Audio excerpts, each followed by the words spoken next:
ब्रह्मसूत्रम ब्रह्मसूत्र ग्रंथ में page number 572 और 572 पेज के ऊपर से 2 नंबर की पंक्ति है। तो सूत्र आ रहा है, सूत्र का उच्चारण करके समवायाभ्युपगमाच्च साम्यादनवस्थितेः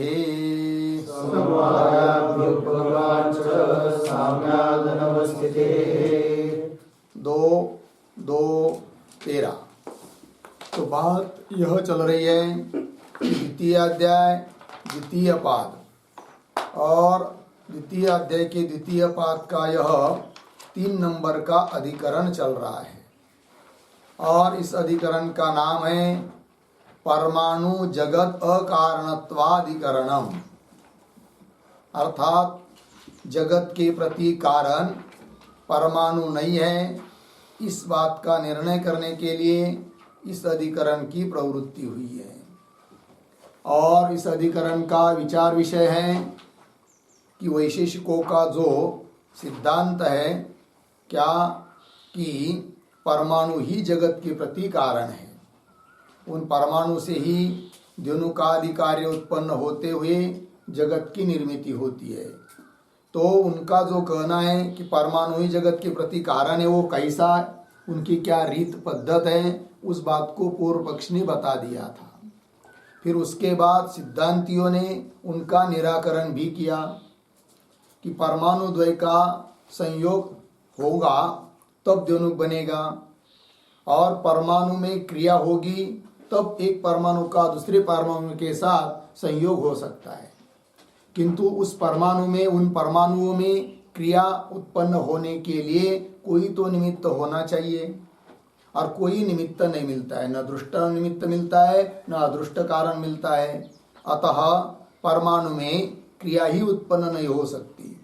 जब क्रिया ही उत्पन्न नहीं होगी तो आगे फिर दोनों का संयोग नहीं बनेगा, अर्थात द्युनुक नहीं बनेगा, त्रसरेणु नहीं बनेगा। इस प्रकार से जगत के प्रति कारण परमाणु नहीं हो सकते, इस बात को बताया था। ठीक है। अब और उसका खंडन कर रहे परमाणु कारणवाद का इस सूत्र के माध्यम से भी। तो इस सूत्र का भी क्या अर्थ आदि है उसको भी हम लोग लिख लेते हैं। लिखेंगे सूत्रावतरणम।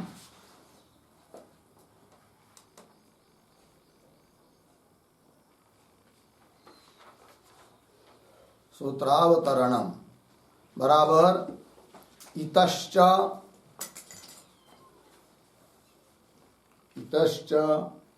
अपि परमाणु कारणवादः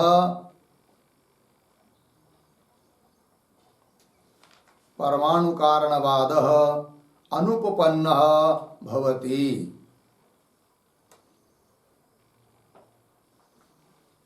अनुपपन्नः भवति तदेव आह। फिर नीचे की पंक्ति में सूत्रम समवाय अभ्युपगमाच्च साम्याद अनवस्थिते है 2:13।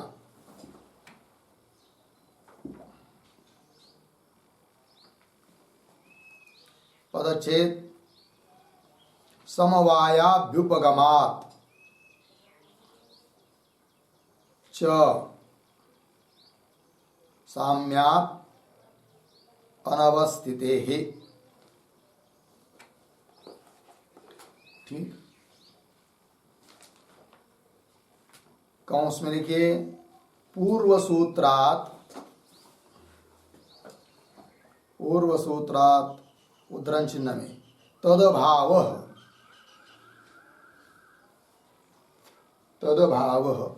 उद्धरण चिन्ह बंद इति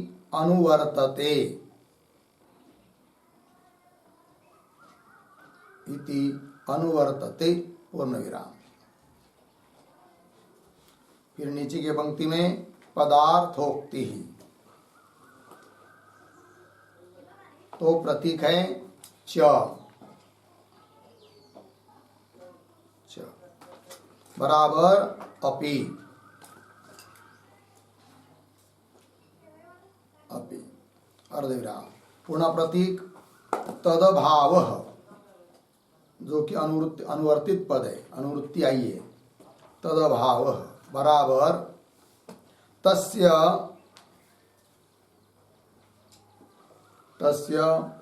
द्यनुकादि सृष्टि उत्पादस्य द्यनुकादि सृष्टि उत्पादस्य द्यनुकादि सृष्टि उत्पादस्य अभावः पूर्ण विराम कौंस में लिखिए कुतः प्रश्न चिन्ह, फिर आगे की तरफ बांध देकर कौंस बंद, फिर आगे प्रतीक है समवायाभ्युपगमात् समवायाभ्युपगमात् बराबर परमाणु द्यनुकानाम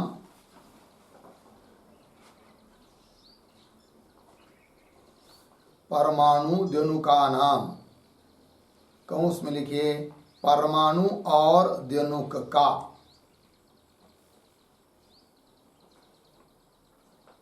परमाणु और द्यनुक का कौंस बंद। आगे समवाय अभ्युपगमात्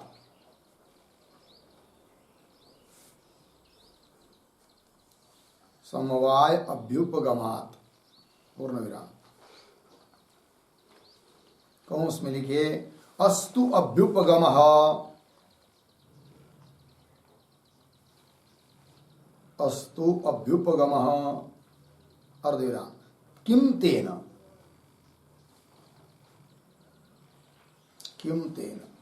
फिर आगे की तरफ बांध देकर कौंस बंद। आगे प्रतीक है साम्यात्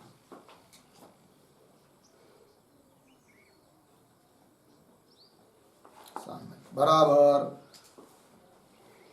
अत्यंत भेद साम्यात्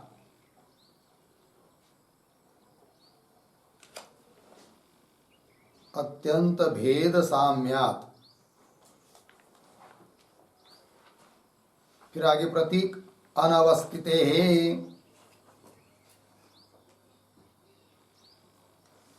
अनवस्थिते बराबर अनवस्था दोषः भवति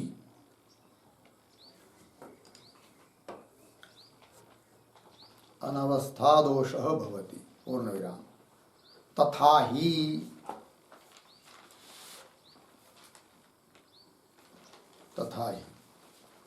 लिखेंगे यथा परमाणुभ्याम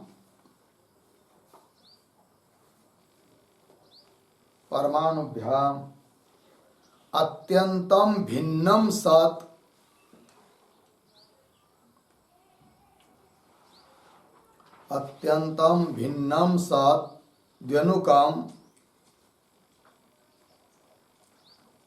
द्यनुकम समवायेन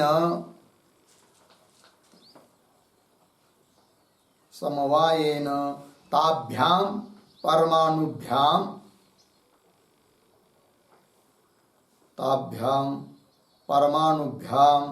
संबध्यते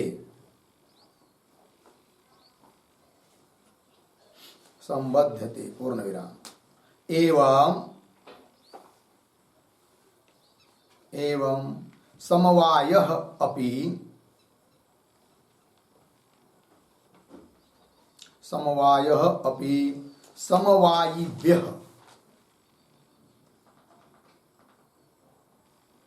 समवायिभ्यः कौंस में लिखिए यथा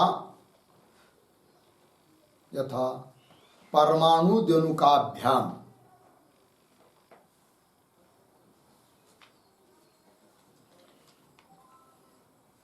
द्यनुकाभ्याम कौंस बंद।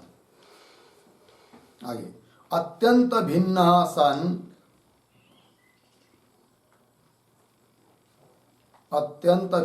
सन अन्येन समवायेन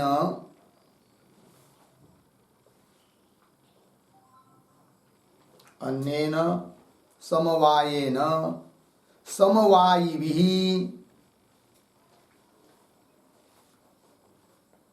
समवायिभिः संबंधेत संबद्धेत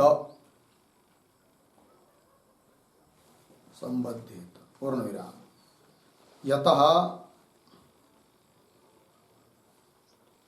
द्व्यनुक समवाययोः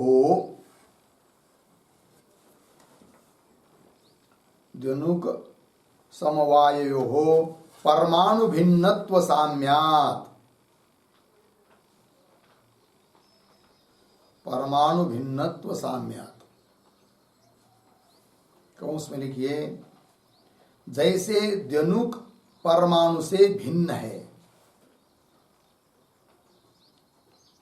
जैसे द्व्यनुक परमाणु से भिन्न है अर्धविराम वैसे समवाय भी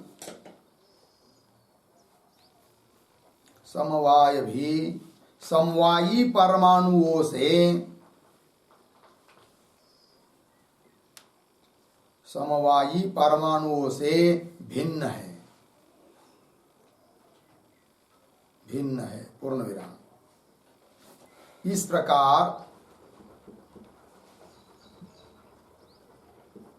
प्रकार द्व्यनुक और समवाय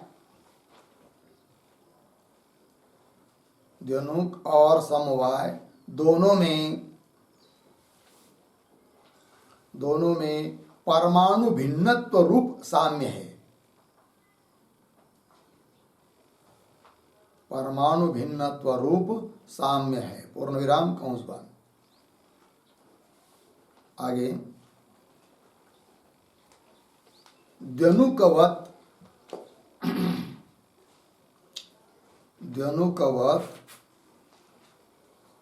समवायस्यापि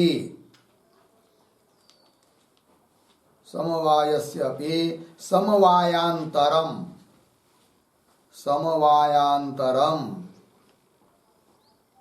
इति अनवस्थितिः भवति।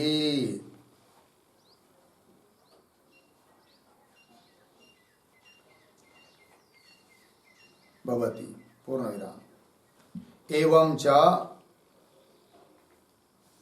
समवाय असिद्धौ समवायासिद्धौ द्वाभ्याम अनुभ्याम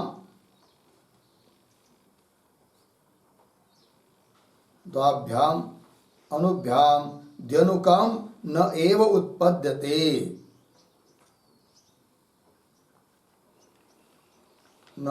उत्पद्यते पूर्ण विराम। तस्मात् अपि अनुपपन्नः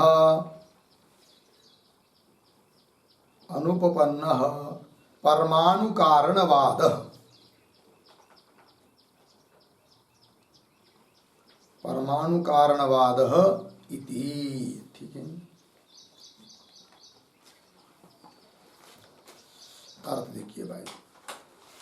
तो इस कारण से भी अवतरण सूत्रावतरण में लिखा है, इस कारण से भी परमाणु कारणवाद अनुपन्न है। कौन कारण? तो दे रहे सूत्र के माध्यम से। तो कह रहे सूत्रकार समवाय अभ्युपगमाच्च साम्यात् अनवस्थिते। फिर इस सूत्र में पीछे के सूत्र का एक पद अनुवर्तित हुआ है, तद अभाव। फिर पदार्थोक्ति में लिख रहे हैं च का मतलब अपि और। क्या जी? तद अभाव का अर्थ तस्य द्व्यनुकादि सृष्टि उत्पादस्य अभाव, द्व्यनुकादि सृष्टि के उत्पत्ति का अभाव और प्रलय का भी अभाव हो जाएगा। बोलेंगे क्यों? हेतु दे रहे हैं समवाय अभ्युपगमा। सिद्धांती बोल रहे हैं पुनः वैशेषिकाधिक पूर्व पक्षियों को कि हे पूर्व पक्षी, तुमने समवाय का स्वीकार किया है, अतः समवाय का स्वीकार किया तो उसी से तुम्हारा खंडन हो जाएगा, परमाणु कारणवाद का निराकरण हो जाएगा, सृष्टि की उत्पत्ति नहीं हो पाएगी। बोलेंगे कैसे, जरा समझाओ। तो बता रहे आगे, समवाय अभ्युपगम का अर्थ कर दिया, जैसे कि परमाणु और द्वनुक इन दोनों का क्या माना है उन्होंने, समवाय 5 जगह समवाय मानते हैं, अवयव अवयवी, गुण गुणी, क्रिया क्रियावान, जाति व्यक्ति और विशेष नित्य द्रव्य, इन 5 जगह उन्होंने समवाय माना है। यहाँ पर द्वनुक हुआ अवयवी अर्थात कार्य, और उसका उपादान कारण परमाणु, और दोनों का उन्होंने माना है समवाय। ठीक है, तो बोलेंगे समवाय उन मानने से कैसा निराकरण हो जाएगा, तो कह रहे आगे साम्यात। क्या साम्यात, अत्यंत भेद साम्यात। तो कैसा, किसके साथ भेद, तो आगे स्पष्ट कर रहे, और अत्यंत भेद की समानता होने से अनवस्था दोष आता है, अतः समवाय को तुम मान नहीं सकते, और समवाय ही तुम्हारे यहां सिद्ध नहीं होता है तो जगत की उत्पत्ति आदि का भी अभाव हो जाएगा। यह अभिप्राय है सिद्धांतियों का। अब कैसे, जरा एक एक बात का स्पष्टीकरण कर रहे हो, तो देखिए भाई, तो परमाणुभ्याम उत्पन्नम यथा परमाणुभ्याम अत्यंतम भिन्नम सद्वनुकम समवायेन ताभ्याम परमाणुभ्याम संबद्धते। ठीक है, तो परमाणु से उत्पन्न होता है द्वनुक, और अवयव अलग होता है, अवयवी अलग होता है। अवयव अवयवी का भेद है इनके यहाँ पूर्ण, क्योंकि इनके यहाँ कारण जो परमाणु आदि के वो तो सत है, और उनसे द्वनुकादि जो कार्य उत्पन्न होता है वो असत कार्य उत्पन्न होता है, तो उनसे भिन्न है। तो जैसे परमाणु से अत्यंत भिन्न है द्वनुक, और उस अत्यंत भिन्न द्वनुक का परमाणुओं के साथ क्या माना उन्होंने, समवाय संबंध माना है, बराबर। तो जैसे परमाणु के साथ द्वनुक का समवाय संबंध है, जबकि परमाणु से अत्यंत भिन्न है द्वनुक, उसी प्रकार परमाणु में जो समवाय माना है, तो समवाय एक संबंध है उनके यहाँ, और समवाय संबंध कोई भी संबंध दो में होता है। यहाँ समवाय और दूसरा शब्द है समवायी। तो समवाय तो एक संबंध हुआ, और समवायी मतलब जिन दोनों का समवाय है उनको कहेंगे क्या, समवायी। तो यहाँ पर समवायी कौन होंगे, तो समवायी होंगे परमाणु और द्वनुक, ये हुए समवायी। जैसे और उदाहरण देना हो तो घट और घटत्व, तो घट में घटत्व जाति है, और घट का घटत्व जाति के साथ समवाय संबंध है। उस समवाय के समवायी कौन है, घट व्यक्ति और घटत्व जाति, ये दोनों क्या हुए, समवायी हुए। उसी प्रकार यहाँ पर परमाणु और द्वनुक का समवाय संबंध वो मानते हैं अवयव अवयवी का, तो उस समवाय के समवायी हुए परमाणु और द्वनुक। अब फिर उनको पूछेंगे वैशेषिकों को कि वह समवाय समवायी से तुम भिन्न मानते हो या समवायी स्वरूप मानते हो, तो वो कहेंगे समवायी तो हमारे यहाँ परमाणु और द्वनुक है जो कि द्रव्य है, और समवाय तो स्वतंत्र पदार्थ माना है हमने, द्रव्य गुण कर्म सामान्य समवाय स्वतंत्र पदार्थ है। अतः समवायी जो परमाणु और द्वनुक उनसे अत्यंत भिन्न है कौन, समवाय। अब इतनी बात तो लगी, इतनी बात तो उन्होंने मान्य कर ली और मानना ही पड़ता है उनको। तब उनको अब कहना है, कहेंगे सिद्धांती क्या कि जैसे परमाणु से अत्यंत भिन्न द्वनुक के साथ तुमने परमाणुओं का और द्वनुक का क्या माना, समवाय माना, उसी प्रकार परमाणु से अत्यंत भिन्न है कौन, समवाय। तो उस समवाय का भी उन परमाणु के साथ कोई दूसरा समवाय मानना पड़ेगा। बात लग रही कि नहीं। जैसे परमाणु से अत्यंत भिन्न है कौन? द्वनुक, तो दोनों को जोड़ लिया समवाय संबंध ने। उसी प्रकार परमाणु और द्वनुक से अत्यंत भिन्न है कौन? समवाय। तो जैसे परमाणु से भिन्न है समवाय, अत्यंत भिन्न है समवाय, तो दो भिन्न पदार्थों को जोड़ने के लिए कोई तो संबंध चाहिए। तो परमाणु के में जो समवाय है द्वनुक का, तो समवाय और परमाणु इनका भी कोई संबंध चाहिए। तो मान लो कौन मानते हो? तो कौन मानेंगे? संयोग तो मान नहीं सकते, क्योंकि उनके यहाँ संयोग द्रव्य द्रव्य का ही होता है। यहाँ पर परमाणु तो द्रव्य है, समवाय तो द्रव्य है नहीं, स्वतंत्र पदार्थ है, फिर उनको मानना पड़ेगा समवाय। तो परमाणु में जो द्वनुक का समवाय है, उस समवाय का भी परमाणु के साथ समवाय, फिर वो भी तो समवाय हुआ, उसका भी परमाणु के साथ और कोई संबंध बताना पड़ेगा, तो वो कौन होगा फिर? समवाय। वो भी तो संबंध है समवाय, उसके लिए और समवाय, उसके लिए और समवाय, उसके लिए और समवाय, ऐसे मानते जाओगे तो क्या होगी? अनावस्था, और अनावस्था दोष है। तो अनावस्था दोष आता है, इसलिए आप क्या समवाय को ही मान नहीं सकते, समवाय ही तुम्हारे यहां सिद्ध नहीं है। समवाय मानने जाओगे तो अनावस्था दोष आता है। अब समवाय का ही निराकरण हुआ, तब तो द्वनुक का और परमाणु का समवाय संबंध कर नहीं सकते, और समवाय संबंध है नहीं तो परमाणु से द्वनुक उत्पन्न होता है ये मान नहीं पाएंगे, और द्वनुक आदि की उत्पत्ति नहीं हुई तो सृष्टि का अभाव हो ही गया। इस प्रकार से निराकरण कर रहे हैं सिद्धांती उस पूर्व पक्षी का। पंक्ति देखिए, यथा परमाणुभ्याम अत्यंतम भिन्नम सद्वनुकम, अत्यंत भिन्न ऐसा होता हुआ जो द्वनुक समवायेन, समवाय संबंध से, ताभ्याम परमाणुभ्याम, उस परमाणु के साथ संबंधित है कौन? द्वनुक। किसके साथ? परमाणु के साथ संबंधित है। किस किस संबंध से? समवाय संबंध से। एवं इसी प्रकार अब समवाय अपि समवायिभ्य, या समवायी कौन हो जाएंगे? परमाणु और द्वनुक। एवं समवाय अपि समवायिभ्य अत्यंत भिन्न सन, वो भी अत्यंत भिन्न है, तो अत्यंत भेद दोनों में समान है, दोनों जगह। जैसे इधर परमाणु से अत्यंत भिन्न है कौन? द्वनुक, वैसे उधर भी परमाणु, तो परमाणु से अत्यंत भिन्न है समवाय, या समवाय से अत्यंत भिन्न है कौन? परमाणु। इस प्रकार तो हाँ, एवं समवाय अपि समवायिभ्य अत्यंत भिन्न सन, अत्यंत भिन्न होता हुआ अन्येन समवायेन, तो समवाय को परमाणु के साथ जोड़ने के लिए अन्येन समवायेन, और कोई दूसरा समवाय संबंध तुमको मानना पड़ेगा। ये वही अन्येन समवायेन, समवायी भी संबंधित, वह समवाय अन्य किसी समवाय से समवायी के साथ संबंधित होगा।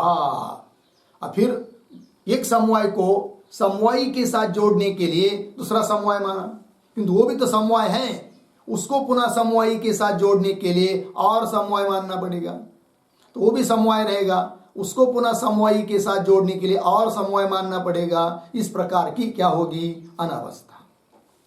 यतः द्वनुक समवायो हो, है कि नहीं? परमाणु भिन्नत्व साम्यात्, है कि नहीं? द्वनुक और समवाय, चाहे परमाणु और समवाय, है कि नहीं? इनमें क्या परमाणु भिन्न, यतः द्वनुक समवायो परमाणु भिन्नत्व साम्यात्, परमाणु से भिन्नत्व दोनों में समान है। परमाणु से भिन्न जैसा द्वनुक है, उस प्रकार परमाणु से भिन्न समवाय भी है। साम्यात् पद आया ना सूत्र में, साम्यात् पद इधर लगाना है क्या? कि दोनों में समवाय मानना चाहिए। क्यों? कि दोनों में भी साम्य है। साम्य मतलब क्या? परमाणु से भिन्न जैसा द्वनुक है और दोनों को जोड़ने के लिए समवाय माना, उस प्रकार परमाणु से भिन्न है कौन? समवाय, अतः उसको भी जोड़ने के लिए तुमको समवाय मानना चाहिए, और मानोगे तो अनावस्था होगी। वही यत द्वनुक समवाय हो परमाणु भिन्नत्व साम्य, उसका अर्थ लिख के दिया है, जैसे द्वनुक परमाणु से भिन्न है वैसे समवाय भी, समवायी जो परमाणु उससे भिन्न है। इस प्रकार द्वनुक और समवाय दोनों में समानता है। क्या समानता है? परमाणु भिन्नत्व रूप समानता है।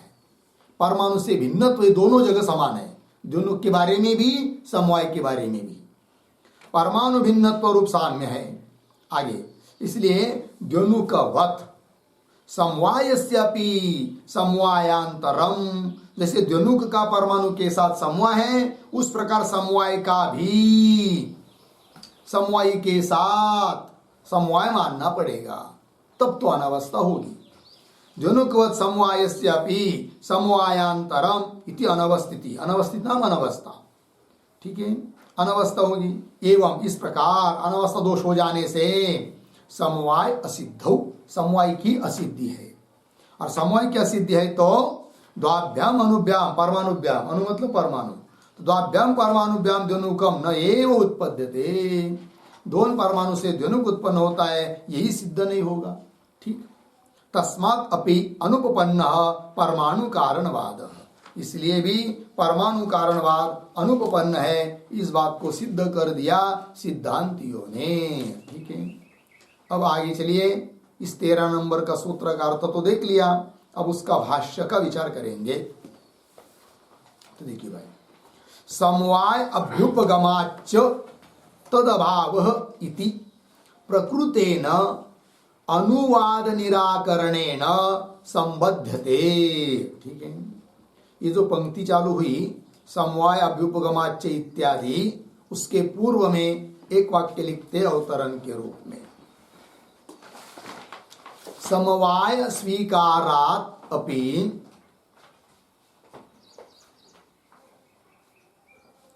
समवाय स्वीकारात् अपि परमाणुवादस्य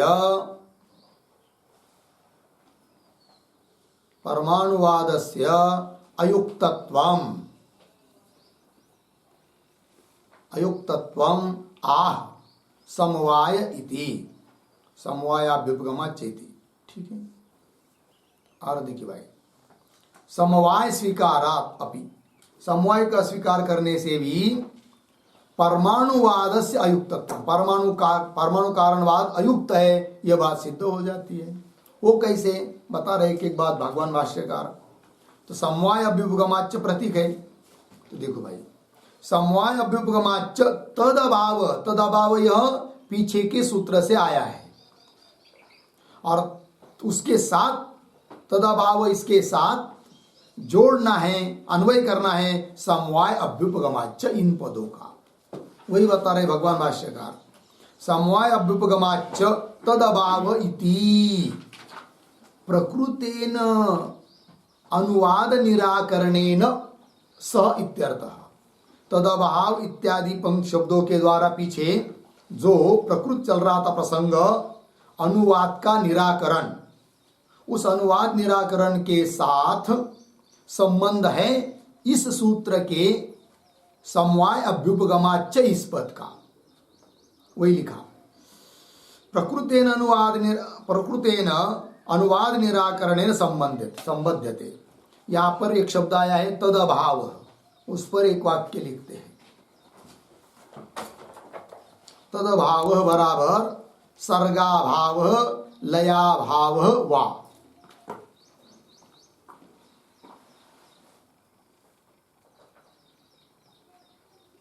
सर्गाभाव लयाभाव वा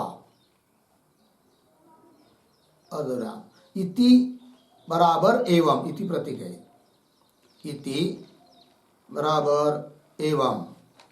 आगे, प्रकृतेन अनुवाद निराकरणेन सह, प्रकृतेन अनुवाद निराकरणेन सह, आगे उद्धरण चिन्ह में समवायाभ्युपगमात्, उद्धरण चिन्ह 1, समवायाभ्युपगमात् इति अस्य संबंधः भवति, इति अस्य संबंधः भवति इत्यर्थः। ठीक, देखो भाई, अर्थ तदाभाव का अर्थ कर दिया सर्गाभाव, जो कि पीछे के सूत्र में भी किया था, सृष्टि का अभाव और लय का भी अभाव। और आगे भाष्य में पद आया इति, तदभाव के बाद इति, इति का अर्थ एवं, इस प्रकार से। क्या जी? तो कह रहे प्रकृतेन अनुवाद निराकरणेन सह, प्रकृत जो अनुवाद परमानुवाद का निराकरण चल रहा है, तदाभाव इत्यादि शब्दों के द्वारा जो पीछे कर दिया है, तो प्रकृतेन अनुवाद निराकरणेन सह संबद्धते, किसका संबंध है? तो समवायाभ्युपगमात्, इस पद का संबंध है परमाणु अनुवाद निराकरण के साथ, वही दिया।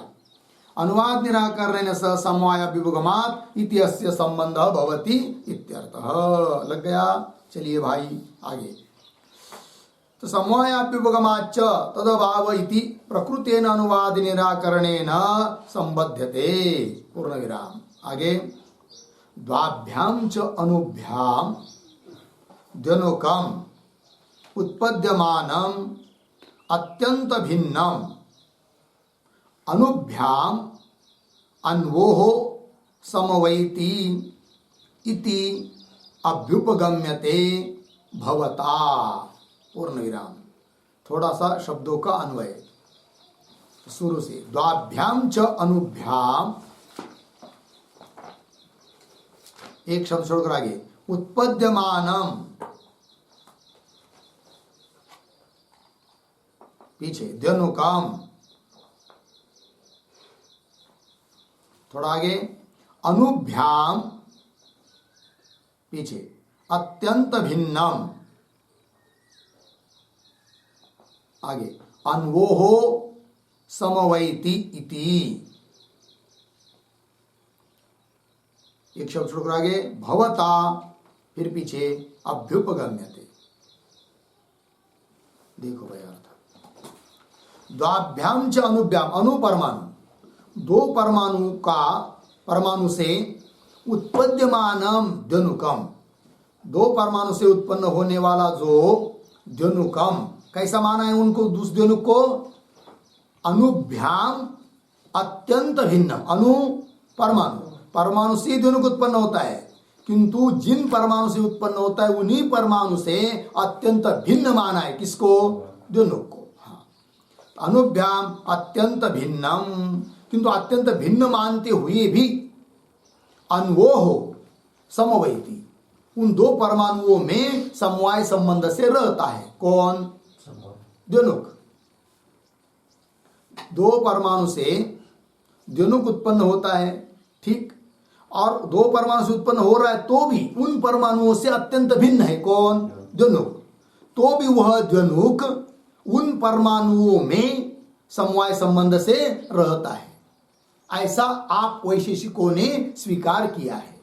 ठीक, पंक्ति देखिए, द्वाभ्याम च अनुभ्याम उत्पद्यमानम द्व्यनुकम, उत्पन्न होने वाला द्व्यनुक, अनुभ्याम अत्यंत भिन्नम, अणु परमाणु, परमाणु से अत्यंत भिन्न है तो भी अन्वोः, उन्हीं दोनों परमाणुओं में, सप्तमी द्विवचन, परमाणुओं में समवैति, समवाय संबंध से रहता है वो द्व्यनुक, समवैति इति भवता अभ्युपगम्यते, ऐसा आप वैशेषिकों के द्वारा स्वीकार किया जाता है। ठीक, फिर आगे चलिए, न च एवं अभ्युपगच्छता शक्यते अनुकारणता समर्थयितुम। ठीक है, थोड़ा सा अन्वय, च एवं अभ्युपगच्छता,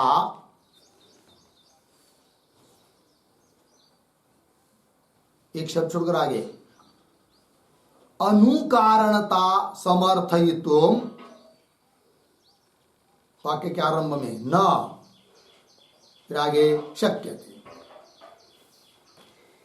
और देखिए च और एवं अभ्युपगच्छता, ऐसा स्वीकार करने वाले तुम वैशिष्टों के द्वारा, क्या जी?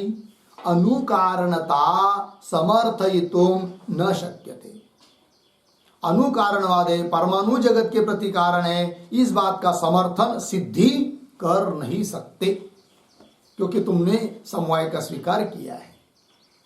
तो बोलेंगे कैसे बताओ? तो आगे करे कुतः, कैसा समवाय मानने से हम अणु को जगत के प्रति कारण नहीं मान पाते हैं, जरा हमको बताओ। तो ऐसा वैशेषिक पूछेंगे सिद्धांतियों को, कुतः, तब उत्तर दे रहे सिद्धांती साम्यात अनवस्थित।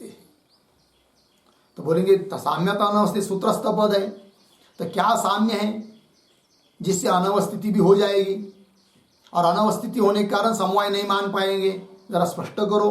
तब आगे कह रहे यथा एव ही अनुभ्याम अत्यंत भिन्नम सद्यनुकम समवाय लक्षणेन संबंधेन ताभ्याम संबध्यते एवं समवायः अपि समवायिभ्यः अत्यंत भिन्नः सन् समवाय लक्षणेन अन्येन एव संबंधेन समवायिभिः संबद्धेत अर्धविराम क्यों अत्यंत भेद साम्यात। यहां तक ठीक। देखो भाई एक एक बात सरल है, कोई कठिन नहीं है। यथा एव जिस प्रकार से कि अनुभ्याम अत्यंत भिन्नम सद्यनुकम अनु परमाणु, उन परमाणुओं से अत्यंत भिन्न है कौन? द्वनुक। तो अत्यंत भिन्नम सत अत्यंत भिन्न होता हुआ द्वनुकम परमाणु से अत्यंत भिन्न है कौन? द्वनुक। तो भी समवाय लक्षण है ना संबंधेन समवाय स्वरूप समवाय लक्षण समवायात्मक संबंध के द्वारा ताभ्याम संबध्यते ताभ्याम अनुभ्याम परमाणुभ्याम उन परमाणुओं के साथ संबद्धते संबंधित होता है कौन? द्वनुक। ठीक है ना। अत्यंत भिन्न है द्वनुक, तो भी वह द्वनुक उन परमाणुओं के साथ समवाय संबंध से संबंधित होता है। ठीक। चलिए, तो समवाय लक्षणेन संबंधेन ताभ्याम संबध्यते। ठीक है जी। संबद्धते का कर्ता कौन है? द्वनुकम। तो द्वनुकम संबद्धते द्वनुक संबंधित हो जाता है उन परमाणुओं के साथ समवाय संबंध से, जबकि परमाणु से अत्यंत भिन्न माना है तुमने किसको? द्वनुक। तो उनकी प्रक्रिया, अब उन्हीं की प्रक्रिया के आधार पर अब आगे लिख रहे सिद्धांती खंडन करने के लिए। एवं समवायः अपि समवायिभ्य अत्यंत भिन्न सन, जैसे परमाणु से अत्यंत भिन्न है द्वनुक, उस प्रकार समवाय भी समवायों से अत्यंत भिन्न है। जैसे समवाय हुआ परमाणु का और द्वनुक का, क्या है? समवाय। दूसरा उदाहरण लीजिए चाहे तो घट और घटत्व, इनका क्या है? समवाय। घट व्यक्ति है, घटत्व जाति है, जाति व्यक्ति का समवाय होता है, और वह समवाय हुआ, उस समवाय के समवायी कौन है? घट और घटत्व, ये समवायी हुई। तो समवायी जो घट और घटत्व, उनसे समवाय को भिन्न मानते हैं कि उन्हीं स्वरूप मानते हैं? भिन्न मानते हैं, क्योंकि घट द्रव्य है, व्यक्ति, घटत्व जाति है कि नहीं, और समवाय स्वतंत्र पदार्थ है। तो समवायी जो घट और घटत्व, उनसे भिन्न है कौन? समवाय। तो जैसे परमाणु से अत्यंत भिन्न भिन्न द्वनुक को जोड़ने के लिए क्या माना तुमने? समवाय। उस प्रकार हम कहेंगे कि समवायी जो घट घटत्व, उनसे अत्यंत भिन्न ऐसा जो समवाय, उस अत्यंत भिन्न समवाय को उन समवायों के साथ जोड़ने के लिए कोई संबंध मानना चाहिए। और कौन मानेंगे? मानना हो तो समवाय ही मानना पड़ेगा। तो एक समवाय को समवायों के साथ जोड़ने के लिए समवाय मानना पड़ेगा तुमको। फिर वो भी तो क्या है? समवाय। उसको जोड़ने के लिए और समवाय चाहिए, उसको जोड़ने के लिए और समवाय चाहिए। ऐसा करते जाओ तो अनवस्था होगी, और जहां अनवस्था दोष आता है वहां वो चीज मानी नहीं जाती है। अतः समवाय की सिद्धि ही नहीं हो सकती तुम्हारे यहाँ। ये सिद्धांती कह रहे हैं वैशेषिकों को। पंक्ति देखिए, एवं समवायः अपि समवायिभ्यः समवायों से अत्यंत भिन्न सन समवाय लक्षणेन अन्येन। समवाय तो है उनका, है कि नहीं? जैसे घट घटत्व का समवाय है, किंतु उस समवाय को समवाय के साथ जोड़ने के लिए अन्य कोई क्या चाहिए? समवाय। वही करे समवाय लक्षणेन, समवाय स्वरूप अन्येन एव संबंधेन, अन्य दूसरा ही समवाय तुमको मानना चाहिए। अन्येन एव संबंधेन समवायी भी संबद्धेत, समवायियों के साथ संबंधित हो जावे।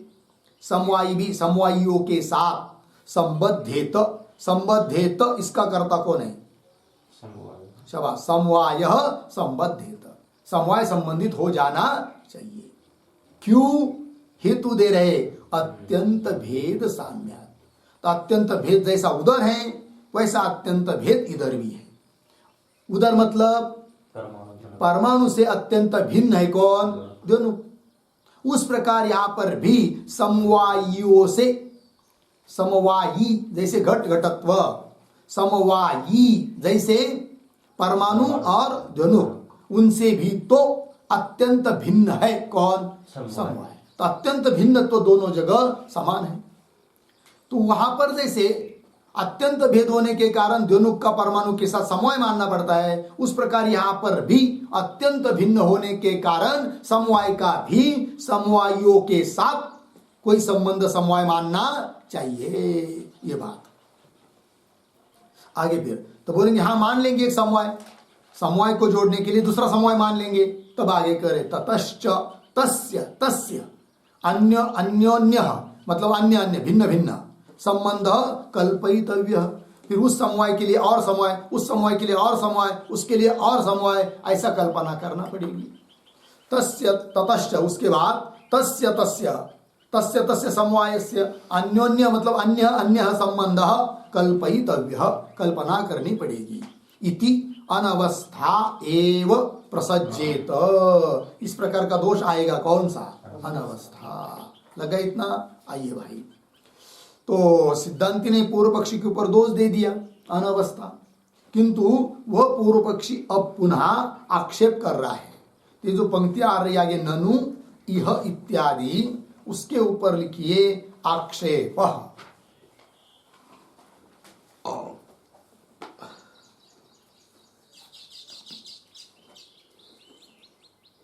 ठीक है, चलो भाई। और ये जो पंक्ति आ रही ननु यह इत्यादि, उसके पूर्व में अवतरण के रूप में एक वाक्य लिखते हैं हम लोग। लिखेंगे ननु, फिर उद्धरण चिन्ह में इह तंतुषु पटः, इह तंतुषु पटः उद्धरण चिन्ह बन इत्यादि विशिष्ट धी नियामकः,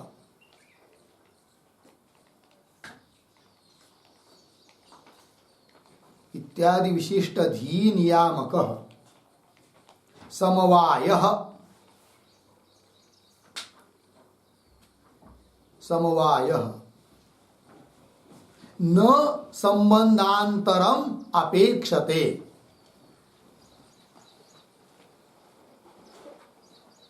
न संबंधांतरम अपेक्षते, अर्धविराम, स्वरूपेण एव, स्वरूपेण एव नित्य संबद्धत्वात्, नित्य संबद्धत्वात् इति शंकते ननु इति, इति शंकते ननु इति। ठीक है, देखो भाई अर्थ। पूर्व पक्षी कहेगा कि ननु यह तंतुषु पटः, ये प्रतीति होती है सबको, इन तंतुओं में पट है समवाय संबंध से, इत्यादि यह तंतुषु पटः, इत्यादि जो विशिष्ट धी विशिष्ट बुद्धि उसका नियामक समवाय संबंध हम मानते हैं, क्योंकि कोई भी संबंध जो होता है वह विशिष्ट बुद्धि का नियामक होता है। विशिष्ट बुद्धि का नियमन करने के लिए संबंध की जरूरत पड़ती है। तो विशिष्ट धी नियामक समवाय न संबंधांतरम अपेक्षते। पूर्व पक्षी बोल रहा है कि वो तो समवाय है, किंतु वह समवाय अन्य संबंध की अपेक्षा करता नहीं। क्यों? स्वरूपेण एवं नित्य संबंध संबद्धत्वात्, स्वरूपता ही वो नित्य संबद्ध है, वो अन्य किसी संबंध की उसको जरूरत नहीं। इस प्रकार की शंका कर रहा है पूर्व पक्षी ननु इत्यादि भाष्य पंक्ति के द्वारा। तो भाष्य में आइए, ननु इह प्रत्यय ग्राह्य, समवायः नित्य संबद्ध एव समवायिभिः गृह्यते न असंबद्धः संबंधांतरापेक्षो वा पूर्ण विराम। थोड़ा सा शब्दों का अन्वय शुरू से। ननु इह प्रत्यय ग्राह्य समवाय, यहां तक चला गया। फिर आगे दो शब्द छोड़कर समवायिभिः, समवायिभिः पीछे नित्य संबद्ध एव आगे गृह्यते, आगे असंबद्ध संबंधांतरापेक्षो वा न।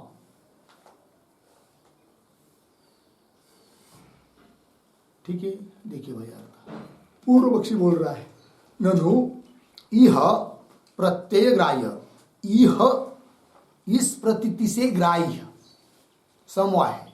जैसे उदाहरण बताया आपको, इह तंतुषु पटः, इस प्रकार इन तंतुओं में पट है। तो यह प्रत्यय ग्राह्य, प्रत्यय ग्राह्य प्रतीति ग्राह्य जो समवाय, वह समवाय कैसा? समवायिभिः नित्य संबद्ध एव, समवायियों के साथ नित्य संबद्ध है, नित्य जोड़ा हुआ है।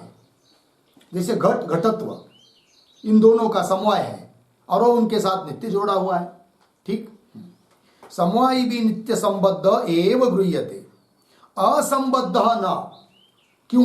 संबंधांतरापेक्षो वा न, मतलब जैसे घट घटत्व का समवाय है तो वह समवाय घट और घटत्व को छोड़कर भी प्रतीत होगा, ऐसी बात नहीं है। असंबद्ध कभी भी प्रतीत नहीं होगा, संबद्ध ही प्रतीत होता है। असंबद्ध क्यों? संबंधांतरापेक्ष, क्यों? वो घट घटत्व को जो समवाय है वो अन्य किसी संबंध की अपेक्षा करके प्रतीत होता है, ऐसी भी बात नहीं है। असंबद्ध न संबंधांतरापेक्ष वा न, ऐसी प्रतीति उसकी होती नहीं है।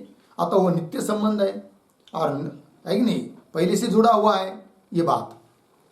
फिर आगे, किंतु उसके पहले ये जो पंक्ति है ना, न अंतिम में आया है असंबद्ध संबंधांतरापेक्षो वा न इत्यादि के ऊपर थोड़ी एक टिप्पणी लिख लेते हैं हम लोग।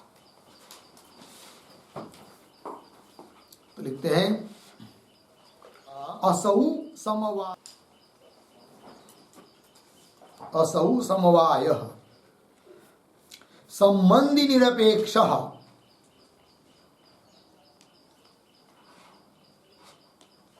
संबंधी निरपेक्षः भिन्नः अपि न प्रतीयते, न प्रतीयते पूर्ण विराम। कौंस में लिखे संबंधियों को छोड़कर, संबंधियों को छोड़कर समवाय, समवाय असंबद्ध रूप से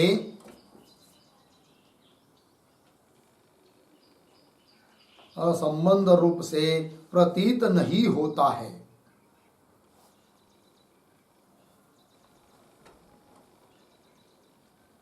प्रतीत नहीं होता है पूर्ण विराम कंस बंद।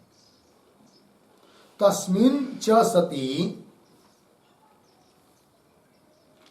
तस्मिन् च सति संबंधिनौ, संबंधिनौ असंबंधिनौ न भवतः, असंबंधिनौ न भवतः पूर्ण विराम। तस्मात्, तस्मात् स्वभावात् एव समवायः, स्वभावात् एव समवायः समवायिनोः, समवायिनोः अर्धविराम न संबंधांतरेण, न संबंधांतरेण अर्धविराम अतः न अनवस्था इत्यर्थः।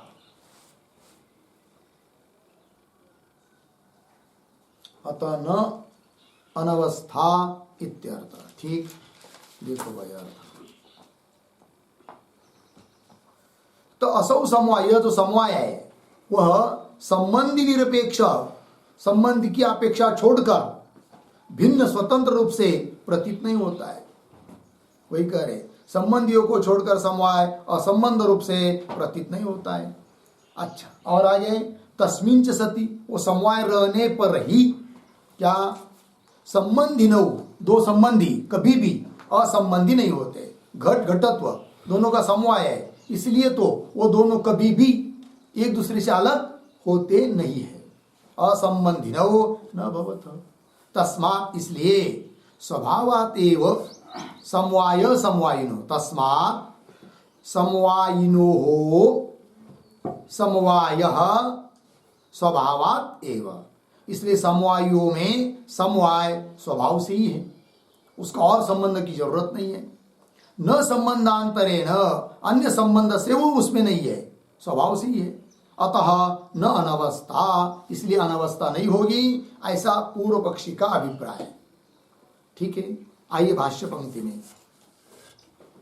ननु यह प्रत्यग्राह्य समवाय समवाय भी नित्य संबद्ध एव गृह्यते, असंबद्ध न संबंधांतर अपेक्ष वा न।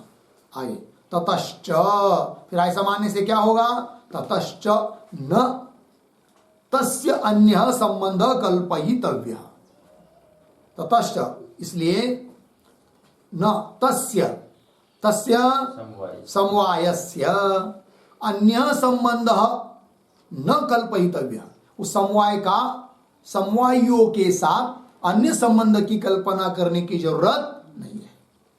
न कल्पयितव्य ये न अनवस्था प्रसज्जेत, जिससे कि क्या होगी, अनवस्था होगी। तो अन्य संबंध की कल्पना करने की जरूरत है नहीं, अतः अनवस्था भी नहीं होगी, ये कह रहा है पूर्व पक्षी।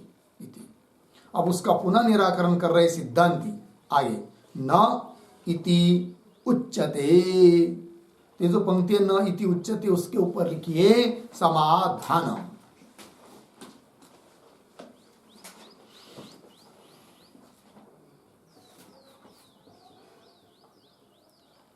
समाधान, ठीक है। और वो जो न इति उच्यते इत्यादि पंक्ति है ना, उसके पूर्व में एक वाक्य लिखिए अवतरण के रूप में, संयोगस्यापि, संयोगस्यापि स्वरूप संबंधोपपत्तेः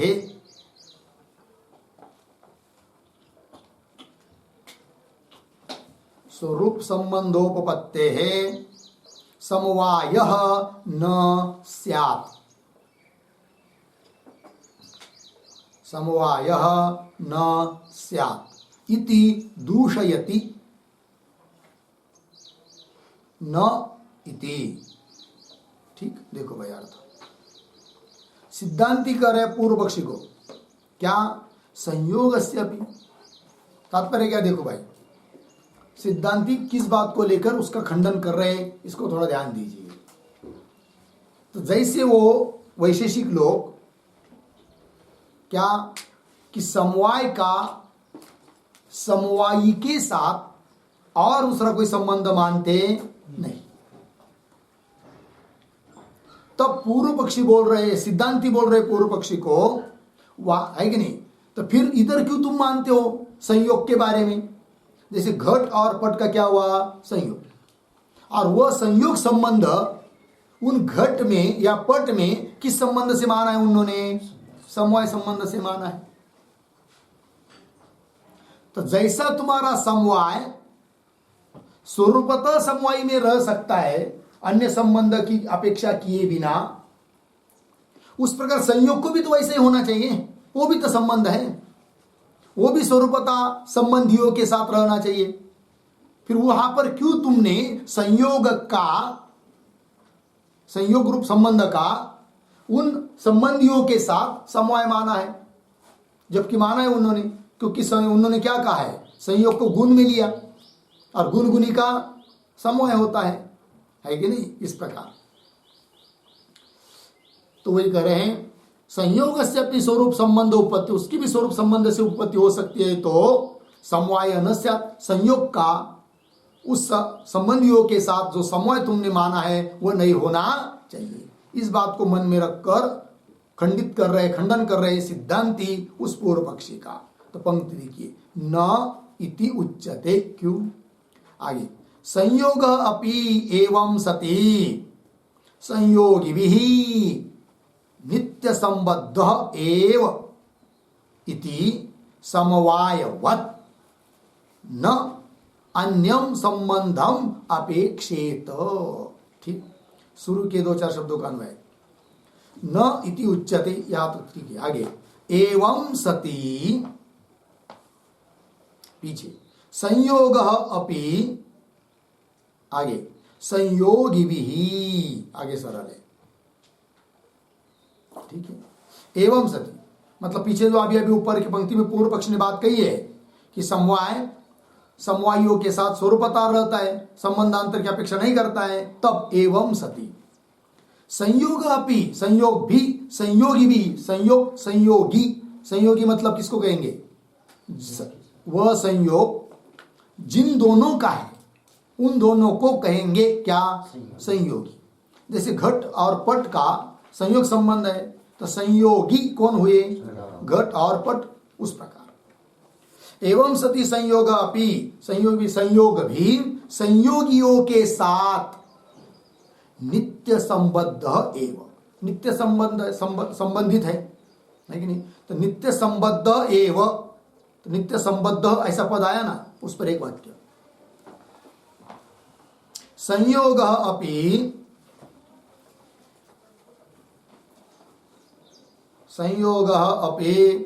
संबंधिनं विहाय,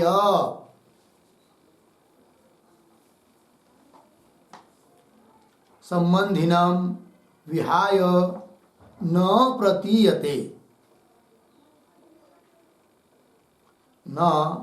प्रतीयते, अतः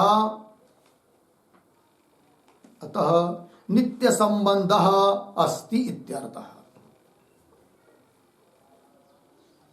नित्य संबंधः अस्ति इत्यर्थः। ठीक, देखो यार, संयोग अपि संबंधिनं विहाय, संयोग भी कभी भी उन संबंधियों को छोड़कर स्वतंत्र रूप से प्रतीत होता है क्या? नहीं होता है। घटपट का संयोग है, घटपट को छोड़ दिया और संयोग की प्रतीति हो रही है, ऐसा हो सकता है क्या? नहीं होगा। तो संयोग अपि संबंधिनम विहाय न प्रतीयते, अतः नित्य संबंध, जैसा तुम्हारा समवायु को छोड़कर कभी नहीं रहता, अतः नित्य संबंध है, वैसा संयोग भी तो संयोगियों को छोड़कर अलग से प्रतीत नहीं होता है, अतः ये भी तो नित्य संबंध है, संबंधित है। ठीक है ना? तो नित्य संबंध अस्ति इत्यर्थ। ठीक, चलिए आगे। एवं सति भाष्य में संयोग अपि संयोगी भी नित्य संबंध, संयोग भी संयोगियों के साथ नित्य संबद्ध है, संबद्ध जोड़ा हुआ है। एव इति, ऐसा होने से समवायवत् न अन्यम संबंधम अपेक्षित, जैसे समवायों के साथ जुड़ के रखने के लिए अन्य संबंध की अपेक्षा करता नहीं, उस प्रकार संयोग ने भी संयोगियों के साथ रहने के लिए, जोड़ने के लिए और संबंध की अपेक्षा नहीं करनी चाहिए। जबकि तुम वैशेषिकों ने संयोग और संयोगियों का समवाय संबंध मानना है, नहीं मानना चाहिए था। फिर वही एव इति समवायवत् न अन्यम संबंधम अपेक्षेत, लग गए पंक्ति, अपेक्षेत या है ना, उस पर एक वाक्य छोटा। संयोगस्य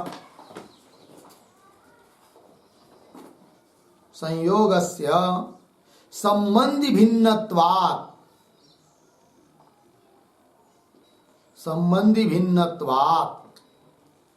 संबंधांतरम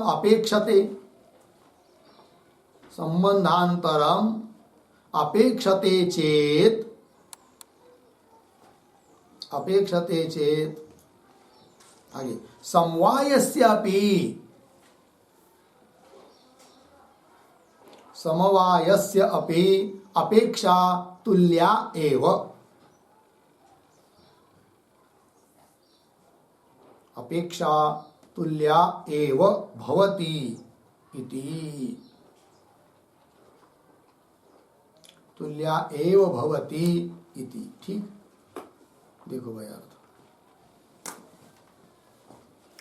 पंक्ति देखिए, संयोगस्य संबंधी भिन्नत्वात्, पूर्व पक्षी कदाचित कहेगा संयोग का संयोगियों के साथ संबंध इसलिए हम मानते हैं क्योंकि संयोग उन संबंधियों से क्या है, भिन्न है। तो संयोगस्य संबंधी भिन्नत्वात् संबंधांतरम अपेक्षते, वह अन्य संबंध की अपेक्षा है। ऐसा यदि पूर्व पक्षी कहेगा तब सिद्धांति करे वही बात तो इधर भी लागू पड़ रही। फिर समवाय भी तो समवायों से अत्यंत भिन्न है, फिर वहां पर भी तो संबंध चाहिए जैसे यहां मानते हो उस प्रकार। समवायस्यापि अपेक्षा तुल्या एव भवति इति। लग गया? आइए आप पंक्ति ये हो गया ना पूरा, वही दे रहे भाष्य पंक्ति में, आगे की पंक्ति में अर्थांतरत्वात् संयोग संबंधांतरम अपेक्षते। ऐसा कहेगा पूर्व पक्षी कि अर्थांतर मतलब भिन्न अर्थ है। कौन? संयोग। किससे? संबंधियों से। संबंधियों से संयोग नाम का अर्थ अत्यंत भिन्न है, अर्थांतर है। अतः संयोग को संयोगियों के साथ संबंध चाहिए क्योंकि दोनों भिन्न हैं, भिन्नों को जोड़ने के लिए संबंध चाहिए, इसलिए हमने संयोग का संयोगियों के साथ समवाय माना है। ऐसा यदि कहता है पूर्व पक्षी, अर्थांतरत्वात् संयोग संबंधांतरम अपेक्षते, तब आगे करे समवाय अपि तर्हि अर्थांतरत्वात् संबंधांतरम अपेक्षित। तो समवाय भी तो क्या है फिर? अर्थांतर। अर्थांतर मतलब भिन्न अर्थ है। किनसे? समवायों से। अर्थांतर है समवाय, भिन्न अर्थ है समवाय, अतः वहां पर भी फिर संबंध होना चाहिए। समवाय अपि तर्हि अर्थांतरत्वात् संबंधांतरम अपेक्षित, अपेक्षा करनी चाहिए। और यदि अपेक्षा करेगा तो अनवस्था, और अनवस्था दोष है, अतः समवाय मान नहीं पाओगे, और समवाय नहीं मान पाओगे तो फिर दोनों की उत्पत्ति नहीं होगी। दोनों की उत्पत्ति नहीं होगी तो जगत की उत्पत्ति नहीं होगी, अतः परमाणु कारणवाद का निराकरण हो जाता है। ठीक, चलिए आगे। अब और युक्ति दे रहे, न च गुणत्वात् संयोग संबंधांतरम अपेक्षते, अर्धविराम, न समवाय क्यों अगुणत्वात् इति युज्यते वक्तुम। ठीक है ना, इतने का देख लीजिए, थोड़ा सा अन्वय करते हैं तो न को छोड़ दीजिए, फिर आगे लगभग सरल है। च गुणत्वात् संयोग संबंधांतरम अपेक्षते, अर्धविराम, न समवाय क्यों अगुणत्वात् इति के बाद एक शब्द छोड़कर आगे इति वक्तुम, फिर वाक्य के आरंभ में न युज्यते। ठीक है, अर्थ देखिए भाई, कदाचित पूर्व पक्षी बोलेगा कि संयोग गुण है और गुण होने के कारण उसका गुणी के साथ संबंध तो अपेक्षा है, किंतु उस प्रकार समवाय नाम का कोई गुण नहीं है, समवाय गुण में माना नहीं है, अतः समवाय का समवायों के साथ संबंध मानने की जरूरत नहीं, किंतु संयोग का तो संयोगियों के साथ संबंध मानना पड़ेगा क्योंकि संयोग गुण है। पंक्ति देखिए, जब गुणत्वात् गुण होने के कारण संयोग संबंधांतरम अपेक्षते, अन्य संबंध की अपेक्षा करता है। न समवाय, समवाय अन्य संबंध की अपेक्षा नहीं करता है। क्यों? हेतु दिया अगुणत्वात्, गुण न होने के कारण। समवाय गुण नहीं माना है ना, समवाय गुण नहीं, स्वतंत्र पदार्थ है। अगुणत्वात् इति वक्तुम न युज्यते, तो सिद्धांति करे यह भी पूर्व पक्षी तुम इस प्रकार भी बोल नहीं सकोगे, जोड़ नहीं सकते, ऐसा भी नहीं बोल सकते। क्यों? अपेक्षा कारणस्य तुल्यत्वात्। ठीक है ना, अपेक्षा कारणस्य तुल्यत्वात्, अपेक्षा का कारण संबंध की अपेक्षा करना, उसके लिए जो कारण है वो तुल्य है दोनों जगह। जैसे संयोग संयोग के साथ जोड़ने के लिए संबंध की अपेक्षा करता है। क्यों? अर्थांतर होने से। संयोगियों से भिन्न है कौन? संयोग। उसी प्रकार समवाय भी समवायों से अत्यंत भिन्न होने के कारण संबंध की अपेक्षा करेगा।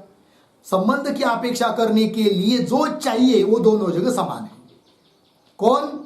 संबंधियों से भिन्नपना, ये दोनों जगह समान है।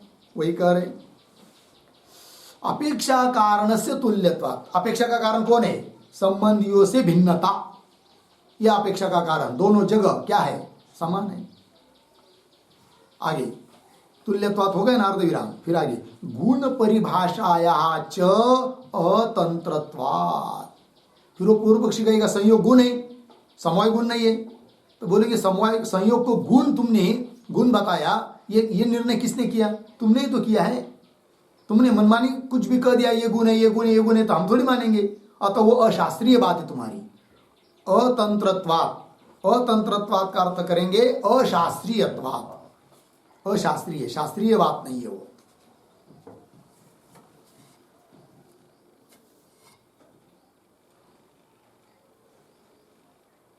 ठीक। तो गुण परिभाषाया च अतंत्रत्वात् इत्यादि के ऊपर थोड़ा सा एक टिप्पणी लिख लेते हैं। लिखेंगे गुणत्वाभावे अपि, गुणत्व अभावे अपि कर्म सामान्यादीनां, कर्म सामान्यादीनां समवाय अंगीकारात्, समवायांगीकारात्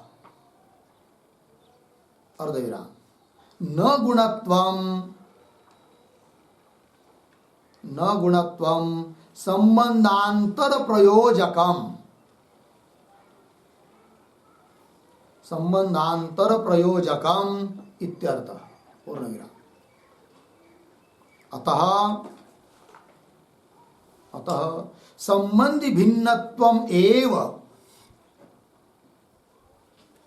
संबंधी भिन्नत्वम एव संबंधांतर अपेक्षायां, संबंधांतरापेक्षायां कारणम, कारणम अर्धविराम तस्य समवाये अपि, तस्य समवाये अपि तुल्यत्वात्, तुल्यत्वात् अनवस्था दुर्वारा, अनवस्था दुर्वारा पूर्णविराम साच मूल क्षयकरी, साच मूल क्षयकरी अर्धविराम तया अनवस्थया, तया अनवस्थया समवाय असिद्धौ, समवाया सिद्धौ समवेत द्यनुक असिद्धि, समवेत द्यनुका सिद्धि इत्यर्थः। ठीक, देखो भाई अर्थ मूल में आया था ना, गुण परिभाषा अतंत्रत्वात्। कैसे अतंत्र है? और शास्त्रीय बात बता रहे कि सिद्धांति कह रहे, तुम कह रहे हो कि संयोग गुण है, इसलिए उसका गुणी के साथ समवाय होना चाहिए। किंतु यह नियम कहाँ है तुम्हारा कि जहां गुण गुणी भाव होता है वहां पर ही समवाय होता है, जहां गुण भाव नहीं है, गुण गुणी भाव नहीं है, वहां पर भी तो तुमने माना है क्या? समवाय को। वही कह रहे गुणत्वाभावे अपि कर्म सामान्यादीनां, कर्म का कर्मवान के साथ, क्रिया का क्रियावान के साथ, और सामान्य मतलब जाति का व्यक्ति के साथ। जाति कोई गुण नहीं है, कर्म कोई गुण नहीं है, तो भी उनका समवाय तुमने माना है। तो कर्म सामान्यादीनां समवाय अंगीकारात्।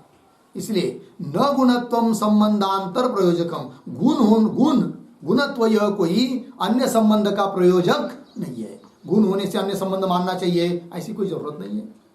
गुणत्वम संबंधांतर प्रयोजकम न इत्यर्थ। अतः संबंधी भिन्नत्वम एव, संबंधी भिन्नत्व ये दोनों जगह समान है, संबंधी भिन्नत्वम एव संबंधांतर अपेक्षायाम कारणम, अन्य संबंध की अपेक्षा करने के लिए कारण संबंधी भिन्नत्व दोनों जगह तुल्य है, समान है। तस्य समवाय अपि तुल्यत्वा, समवाय में भी वो है, इसलिए अनवस्था दुर्वारा, अनवस्था होगी। और साच अनवस्था क्या, मूल क्षय करी, मूल का क्षय करने वाली है। कैसे, तया अनवस्थया समवाय असिद्ध, उस अनवस्था से समवाय की क्या है, असिद्धि, और समवाय की असिद्धि है तो संवेद्यनुक असिद्धि, परमाणु में समवाय संबंध से द्यनुक उत्पन्न होता है, इसकी भी क्या हो जाएगी, असिद्धि। अर्थात द्यनुकादि जगत के प्रति परमाणु कारण है, इस बात का निराकरण हो जाता है। ठीक, आइए भाष्य की पंक्ति बची है, 1-2। तस्मात् अर्थांतरम समवायम अभ्युपगच्छतः प्रसज्जेत एव अनवस्था। थोड़ा अन्वय, तस्मात् एक शब्द छोड़कर आगे, समवायम पीछे, अर्थांतरम अभ्युपगच्छतः, अर्थांतरम अभ्युपगच्छतः, अंतिम में अनवस्था प्रसज्जेत एव। इसलिए समवाय को अर्थांतर, समवायों से भिन्न यदि तुम मानते हो तो जरूर तुमको मानना ही पड़ता है क्या, समवाय, और मानेंगे तो अनवस्था, और अनवस्था तो मूल क्षय करिए, ये बात। प्रसज्यमानायाम च अनवस्थायाम, है कि नहीं, यदि अनवस्था दोष प्राप्त होता है तो एक असिद्ध, एक की असिद्धि हुई, बाकी की सबकी असिद्धि हो जाती है। एक असिद्ध सर्वासिद्धे है, सबकी असिद्धि, समवाय की असिद्धि हुई तो द्वनुक की असिद्धि, त्रसरेणु की असिद्धि, जगत की असिद्धि, ये बात। सर्वासिद्धे है द्वाभ्याम अनुभ्याम द्वनुकम न एव उत्पद्येत, इसलिए दो परमाणुओं से द्वनुक की उत्पत्ति ही होगी नहीं, न एव उत्पद्येत। तस्मात् अपि, इसलिए भी अनुपपन्न परमाणु कारणवाद, तस्मात् अभी, इसलिए भी परमाणु कारणवाद कैसा हुआ, अनुपपन्न है, उचित नहीं है, तो परमाणु कारणवाद का निराकरण कर दिया। इसके साथ साथ इस 13 नंबर के सूत्र का भाष्य पूरा हुआ। आगे का विचार हम लोग कल करेंगे। ओम पूर्णमदः पूर्णमिदं पूर्णात् पूर्णमुदच्यते पूर्णस्य पूर्णमादाय